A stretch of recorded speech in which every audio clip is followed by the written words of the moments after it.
pocos saben que fue el autor de La María, nuestro querido Jorge Isaacs, quien planteó al Estado colombiano los primeros dilemas jurídicos sobre la explotación petrolera. Don Jorge, quien aparte de escritor era también ingeniero, recibió en 1890 los derechos de explotación de las fuentes de oro negro que él había hallado en el Golfo de Urabá. Sin embargo, de su visionario descubrimiento no obtuvo sino sinsabores. Debido a que el ministro de Hacienda entonces había aceptado la cesión que Isaacs hizo de sus derechos a la Pan American Investment Company, sin tener en cuenta que esta compañía no había cumplido con los trámites legales exigidos para poseerlos, se inició un largo pleito entre la nación y su familia acerca de la legalidad de la transacción y acerca de la retribución que aquella debería recibir. Luego de un par de décadas y de la intervención como abogado del hijo del escritor, de nadie menos que de Rafael Uribe Uribe, se terminó indemnizando a los Isaacs con la suma de 30.000 pesos. Don Jorge murió en 1895, sin ver un peso como recompensa por su pionero hallazgo, y el país durante ese periodo no obtuvo ningún recurso por la posesión de esas riquezas naturales. Estas fallas en la aplicación de la ley, estas incongruencias administrativas, son las que desde entonces han venido corrigiendo los distintos gobiernos de la historia de Colombia. De ahí que la legislación colombiana en materia petrolera se haya modernizado constantemente, desde la Ley 20 del 19, expedida durante el gobierno del entonces presidente Marco Fidel Suárez, hasta la finalización del régimen de concesiones que en 1974 realizó el presidente López. Ella ha evolucionado y se ha adaptado a las cambiantes circunstancias del país. Esto ha sido importante. Las leyes, creo yo, deben facilitar la creación de riqueza y no convertirse en factores que la disminuyan. En ese sentido, mi gobierno realizó una transformación fundamental. A ella precisamente remite el libro que hoy estamos presentando, El costo de no explorar, del representante de la Cámara Luis Alfredo Colmenares, un hombre que se ha preocupado como ninguno por su departamento de la Arauca y por el futuro petrolero del país.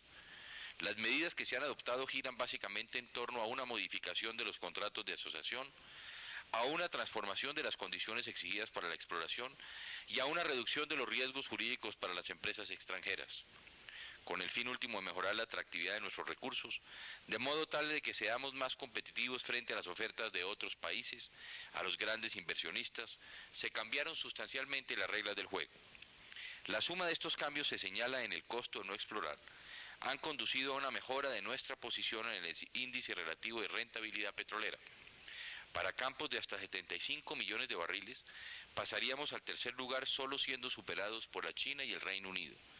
Para campos de hasta 1.500 millones de barriles, en áreas inactivas solo seríamos superados por 3 países y quedaríamos por encima de los Estados Unidos, de Argelia o China en una muy favorable posición. Los resultados de las reformas ya se están viendo. El país está batiendo sus marcas en cuanto al número de contratos de asociación firmados en un mismo año. Son 25 los contratos firmados en el presente año, una cifra histórica. Igualmente, luego de la licitación Ronda 2000, se firmarán 7 nuevos contratos de exploración y producción con las más grandes compañías de Canadá, España y Arabia. El éxito es enorme. Gracias a ello, prolongaremos como mínimo la autosuficiencia petrolera hasta el año 2007, y si seguimos en tan buen camino, espero al final de mi mandato extenderla hasta el 2010. Estamos labrando el futuro. Estos logros, por supuesto, inciden sobre la inversión social. Un incremento de los ingresos corrientes del gobierno central revertirá en un mayor valor del situado fiscal y, por supuesto, en mayores transferencias. Bien lo afirma el representante Colmenares, abro comillas: la diferencia entre hacer cambios en la política petrolera y no hacerlo es de 4.2 billones de pesos constantes de 1996 adicionales que las entidades territoriales podrán invertir en diferentes áreas sociales. En esos términos, la salud, la educación y la vivienda, es decir, las áreas donde los colombianos tenemos mayores necesidades, contarán con mayores recursos de inversión.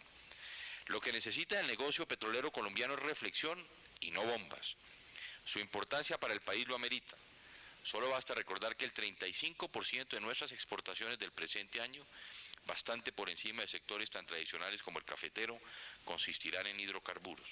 Que este sector representará, según estimaciones de Ecopetrol, el 3.2% del PIB nacional, que genera casi el 14% de las transferencias a las entidades territoriales y que, por concepto de aportes fiscales, la nación recibirá de él durante el transcurso del presente año unos 3.5 billones de pesos. Esos datos que llevaron a afirmar al ministro de Minas y Energía que la economía colombiana, al menos en el mediano plazo, dependía del petróleo, nos ilustran sobre la magnitud del asunto. Con aportes como el que hoy nos convoca, estaremos seguramente a la altura de la tarea. Muchas gracias.